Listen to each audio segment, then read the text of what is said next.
नमस्कार मित्रांनो, तुमचं पुन्हा स्वागत आहे एका नवीन व्हिडिओमध्ये. आज मी आलो आहे बीड जिल्ह्यामध्ये. बीड जिल्ह्यामध्ये डिग्रस नावाचं गाव आहे, जे आमचं कुलदैवत आहे. इकडे श्री कालिका माता हे आमची कुलदैवता आहे आणि दरवर्षी ह्याच एप्रिल मे ह्या पिरियडमध्ये देवीची यात्रा होते.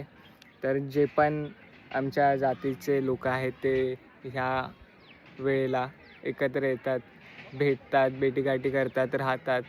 आणि इकडे हे बघा, ही जी आहे ती नदी आहे आणि तुम्हाला वर बघू शकतात हे जे दिसतंय हे मंदिर आहे देवीचं.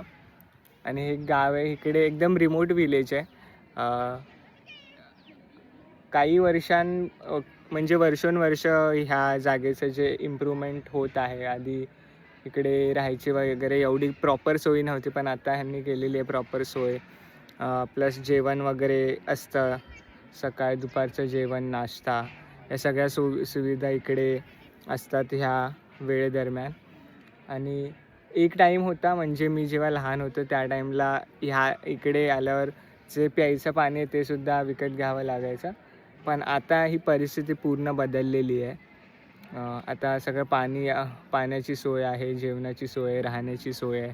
आणि ह्या नदीला काही वर्ष पाणी नव्हतं, पण गेल्या 2-3 वर्षांपासून ह्या नदीला पण पाणी आहे. इकडे सकाळी जे पण भाविक येतात ते इकडे स्नान करतात आणि स्नान करून देवीचं दर्शन घेतात.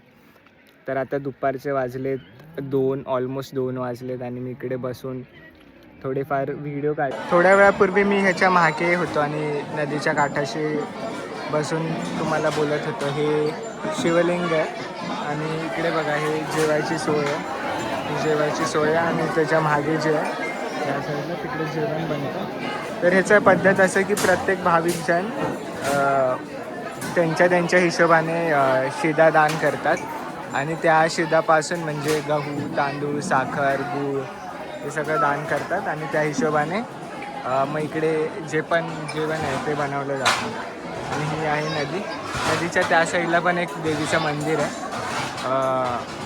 पण आता पाणी भरलं आहे.